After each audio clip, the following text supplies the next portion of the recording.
Amen. Magandang gabi po sa ating lahat. Salamat sa Panginoon sa pagkakataon na to mga kapatid na kahit grabing lakas ng ulan.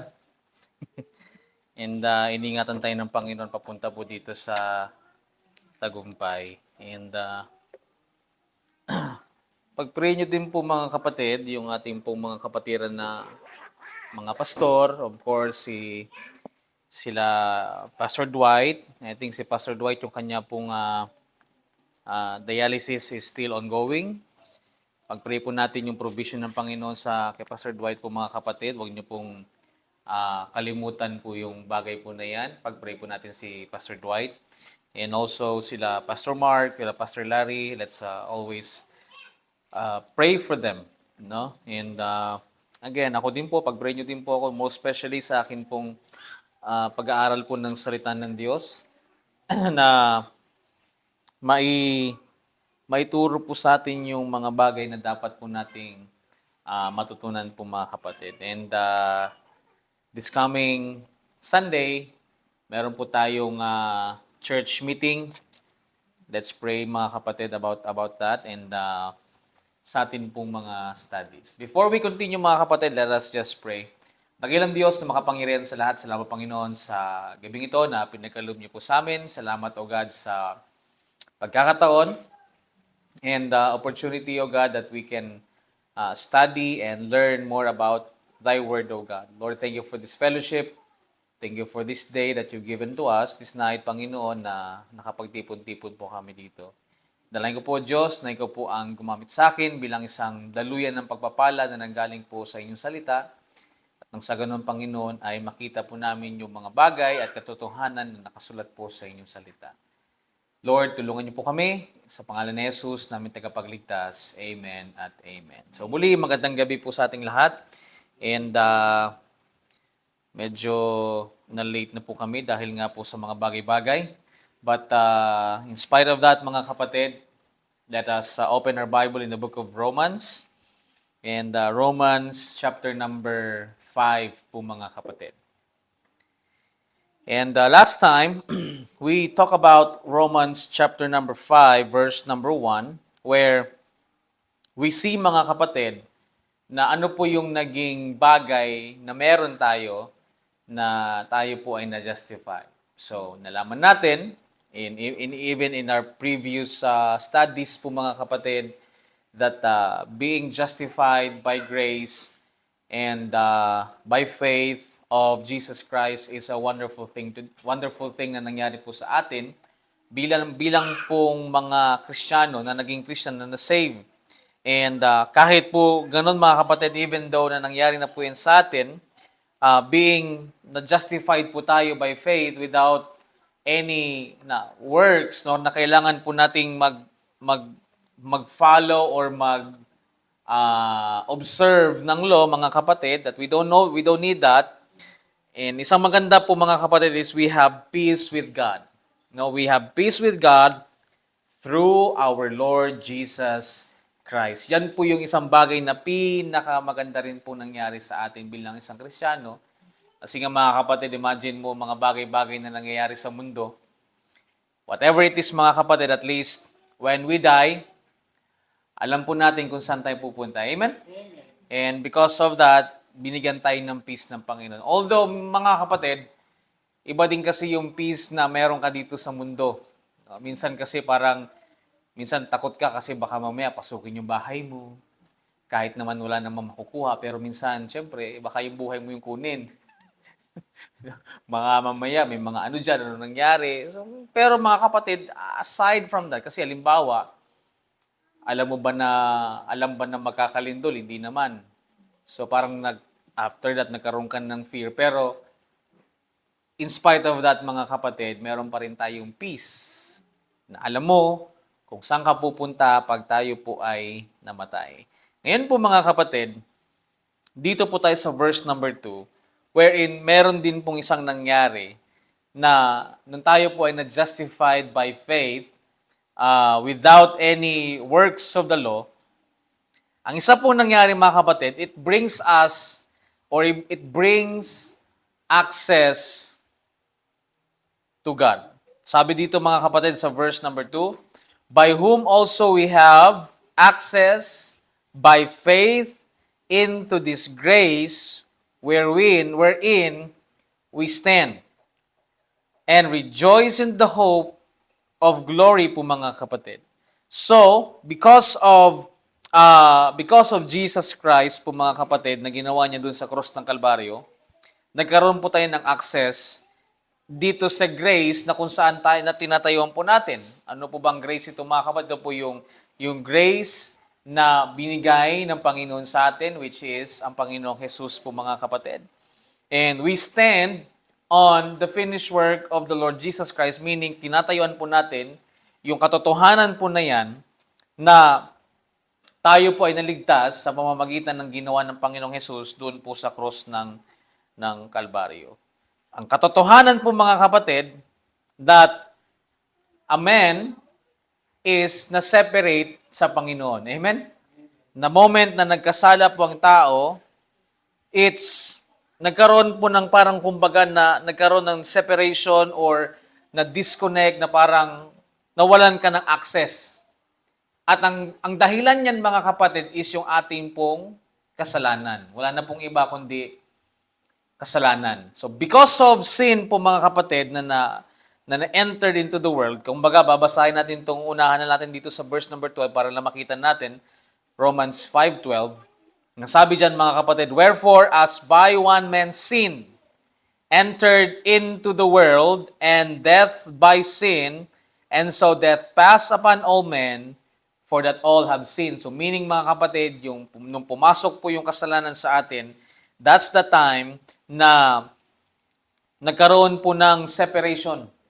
That's the time yung death po dyan mga kapatid is not just namatay sila ng physically but more of spiritually mga kapatid na nawala po yung connection nila sa Panginoon. Meaning it separated them to God. And so forth sa atin mga kapatid, nang tayo po ay sinilang dito sa mundo, no? Because of sin that was passed o naipasa po sa atin mga kapatid, yan po yung bagay na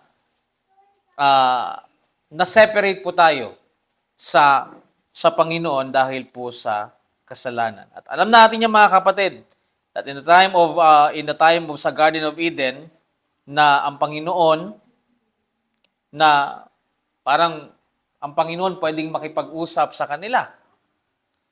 At even mga kapatid na nagkasala po si Adan is hinahanap niya si Adan.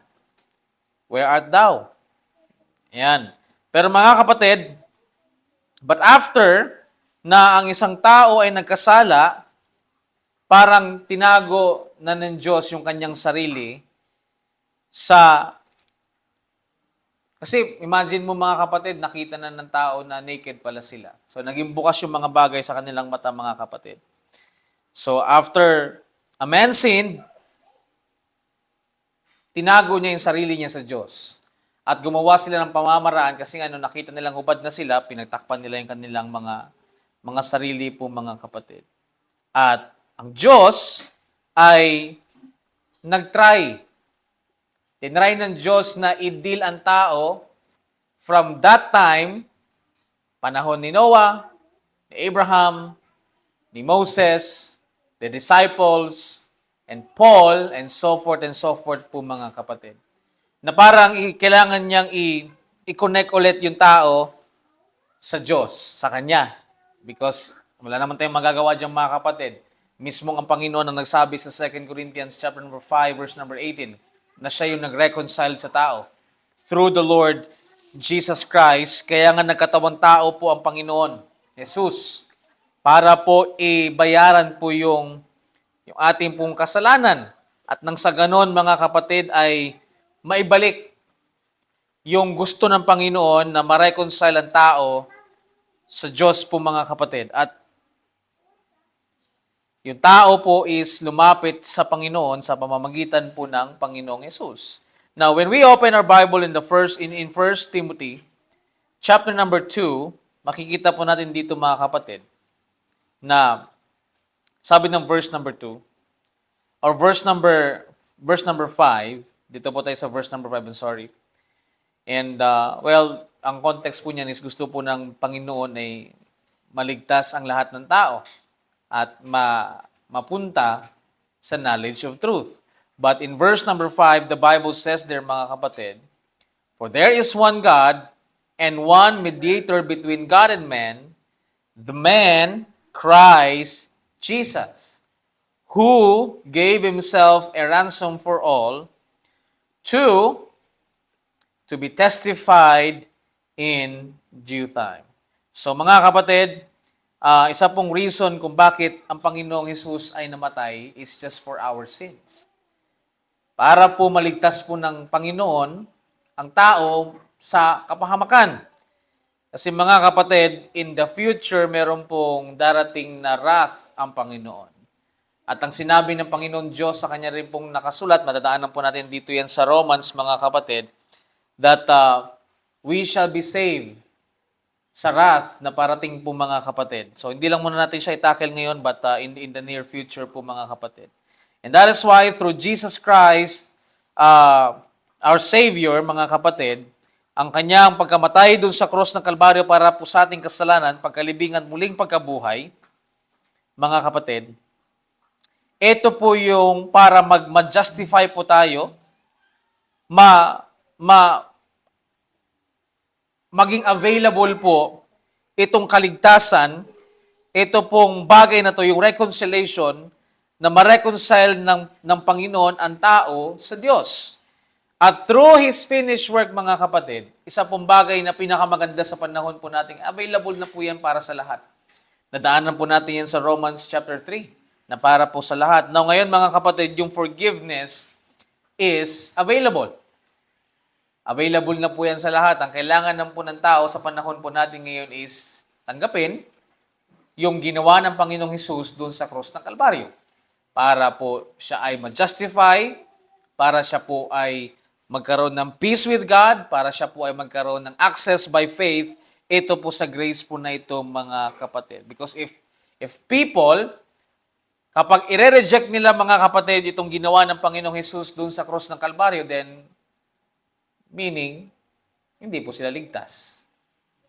At if they reject the finished work of Jesus Christ, meaning they reject the finished work or the reconciliation or the forgiveness na ginawa ng Panginoon. And through that, mga kapatid, na nagkaroon po tayo ng access sa Panginoon dahil po sa ginawa ng Panginoong Hesus. At yan ang pong sinabi ni Apostle Paul dito sa verse number 2. Ito po yung declaration ni Apostle Paul, sinabi niya po sa mga tao na by whom also we have access by faith into this grace wherein we stand.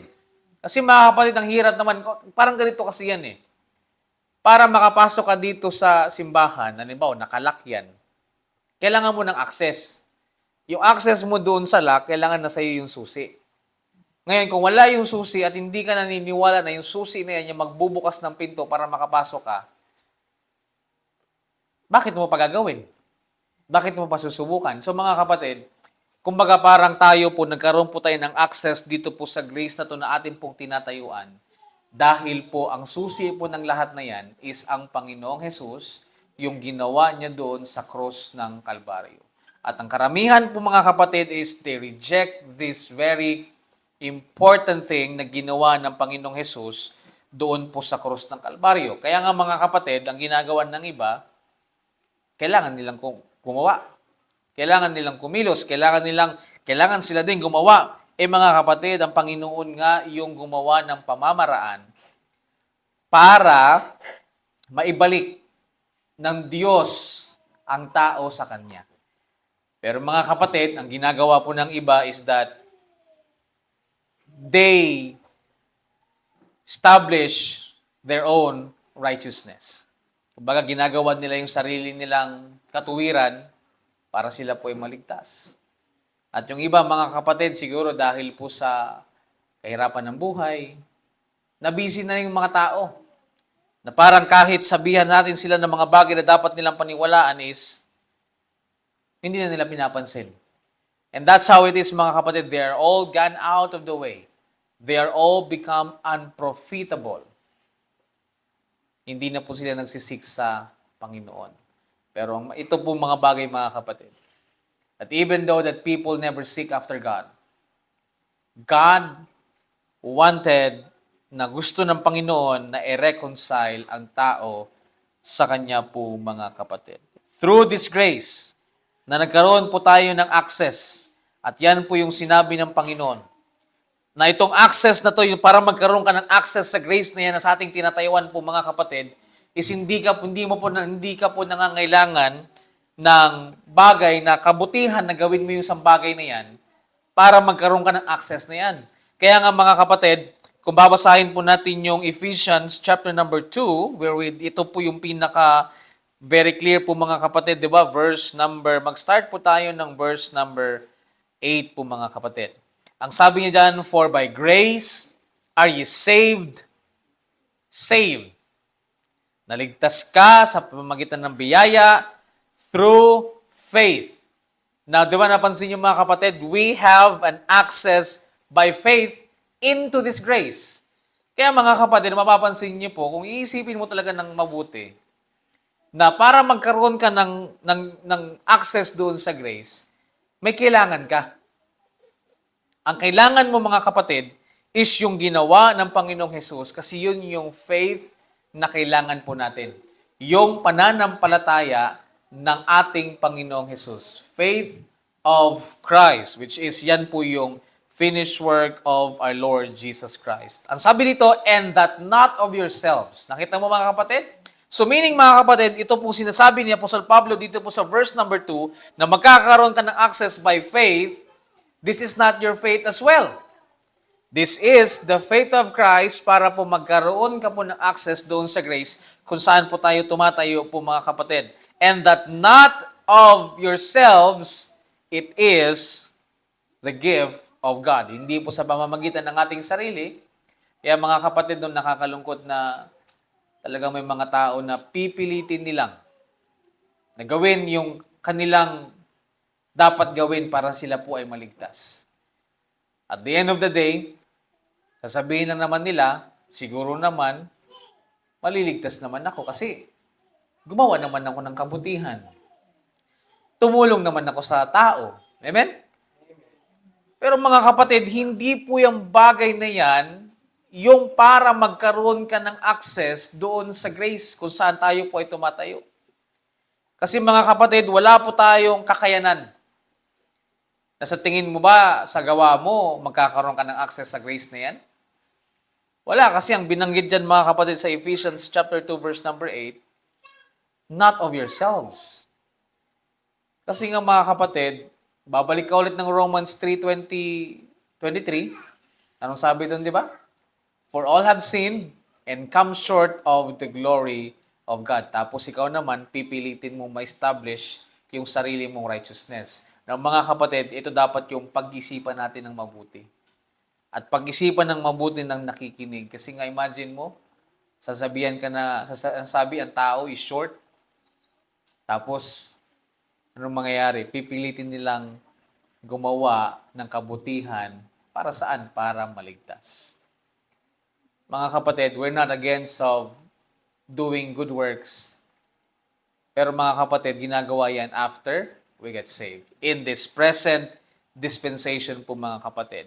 On their time in the Old Testament po mga kapatid, they have to do it.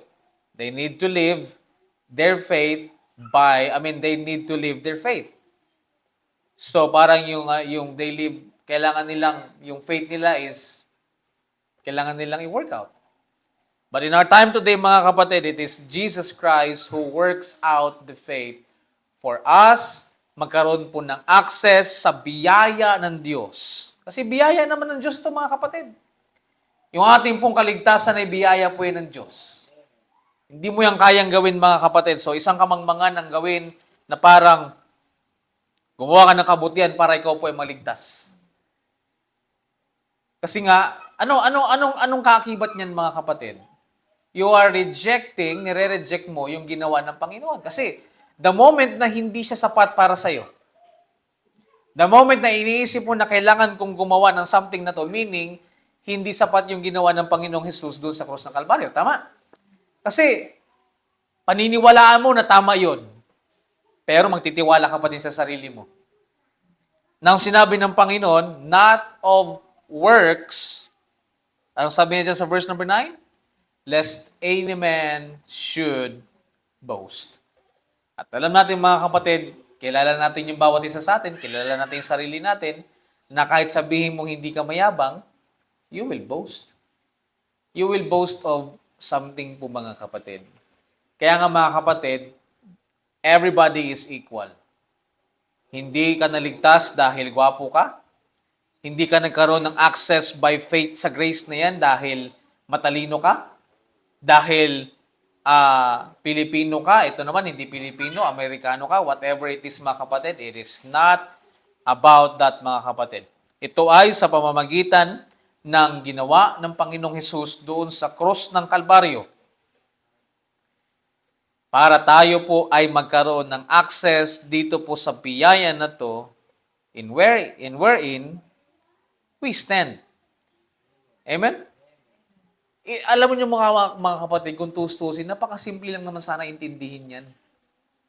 Kaya lang nagiging komplikado mga kapatid kasi nga ang dami ng mga bagay na in-input sa'yo.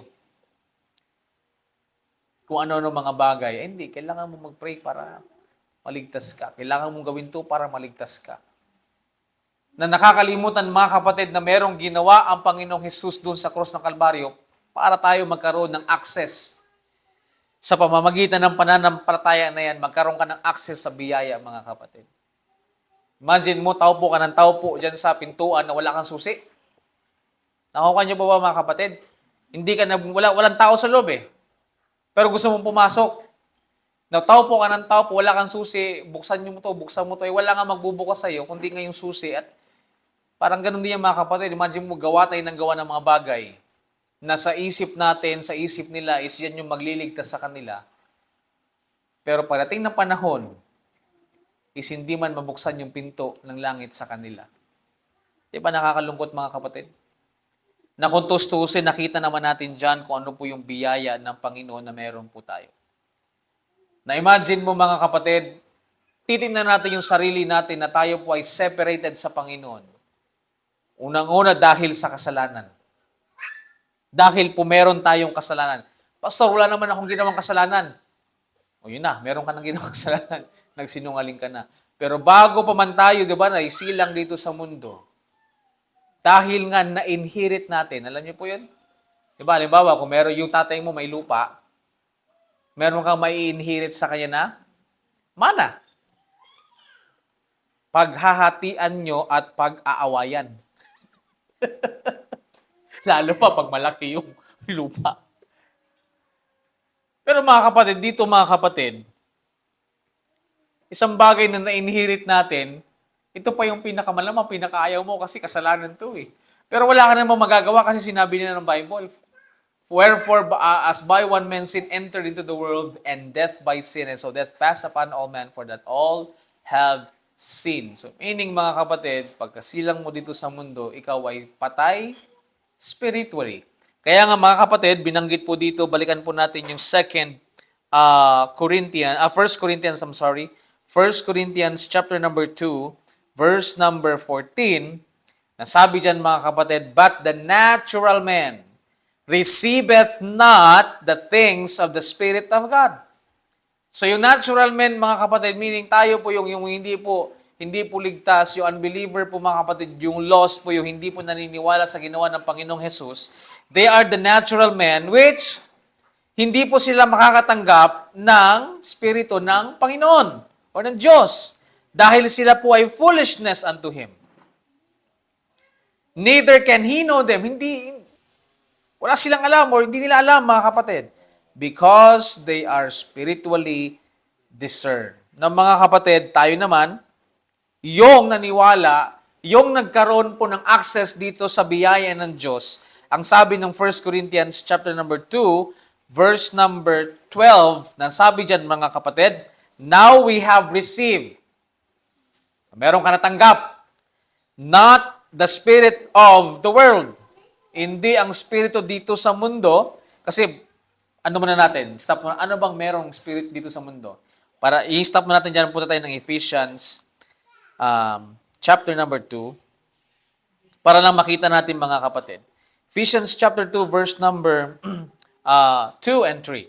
Sabi niya dyan, wherein in the time past, you walk according to the course of this world, according to the prince of the power of the air, the spirit that now worketh in the children of disobedience, among whom also we all had our conversation in time past, in the lust of our flesh, fulfilling the desires of the flesh and of mind, and were by nature, not nature, the children of wrath, even as others. Now, the spirit that in the world is worketh in the children of disobedience. Kaya babalik tayo mga kapatid sa First Corinthians chapter 2 verse number 12. Anong sabi ng Bible? Now we have received not the spirit of the world.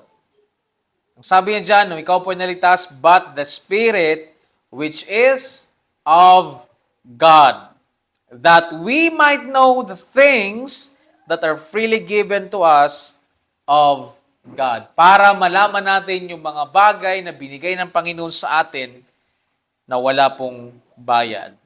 Verse 13, which things also we speak, not in words, which men's wisdom teacheth. Kaya mga kapatid, pag sinabi mo na ang tao maliligtas sa pamamagitan ng ginawa ng Panginoong Hesus dun sa krus ng Kalbaryo, hindi mo yan sinasabi na wisdom yan ng tao. Kasi the moment na naligtas siya mga kapatid, yan po ay wisdom na nanggaling sa Diyos, yan po yung sinasabi ni Apostol Pablo po sa kanila. Ang sabi dyan, but which the Holy Ghost teacheth, comparing spiritual things with spiritual po mga kapatid. Now, go on verse number 7 in 1 Corinthians chapter 2. Pabalik tayo, no? Sabi niya dyan, but we speak the wisdom of God. The wisdom that God has teaching them, is yung sinasabi ni Apostle Pablo, is in a mystery. Even the hidden wisdom which God ordained before, what? The world unto our glory. Kaya mga kapatid, isang bagay po ng pinakamaganda na sa atin, huwag ka pong matakot na mag-aral ng salita ng Diyos because ang banal na spirito, nandiyan na po yan. Nagkaroon ka ng access by faith into this grace wherein we stand. Nagkaroon ka ng banal na spirito mga kapatid, kasi yan yung magtuturo sa iyo sa mga bagay na katotohanan po mga kapatid. At ang sabi dito sa Romans 5 verse 2, in the last praise po mga kapatid, and rejoice in hope of the glory of God. Amen? Mga kapatid, we rejoice in our hope. At yan po yung pag-uusapan po natin mga kapatid sa next Friday po mga kapatid sa biyaya po ng Diyos. At mga kapatid, sa maganda pong bagay na pag-usapan po natin yan. And His grace, rejoicing in hope of the glory of God. Now, justification by faith po mga kapatid, na apart from work, gives peace with God and access to God dahil po sa Panginoon dahil po sa Panginoong Jesus. At ibibigay po natin yung glory. We rejoice in that and through that mga kapatid. We always give glory sa Panginoon. Kaya mga kapatid, salamat na isang bagay po na ginawa, we proclaim doon po sa ginawa ng Diyos sa pamamagitan ng pagbigay niya sa ating Panginoong Hesus. Na siya po ay nagkatawang tao, namatay para sa ating kasalanan, nilibing, at muling nabuhay. He was offered for our offenses. Binigay siya para sa atin pong mga nagawang mali at sa pagiging mali po natin. Kasi we have a sinful nature, mga kapatid. At even though mga ganyan ang nangyari, mga kapatid, He was raised for our justification. At yan po yung isang mystery, mga kapatid, sa gospel of the grace of God na hindi mo nakita ng iba. Kasi ang sabi nila, nag-preach naman daw si Peter ng resurrection. But mga kapatid, resurrection with justification is only ni-reveal kay Apostle Pablo po, mga kapatid. Amen? That's a wonderful thing na meron po tayong access by faith into this grace wherein we stand. Kaya mga kapatid, ang tanong sa'yo, saan ka tatayo? Nandito ka na, nakita mo na yung katotohanan, narinig mo na yung katotohanan, mga kapatid.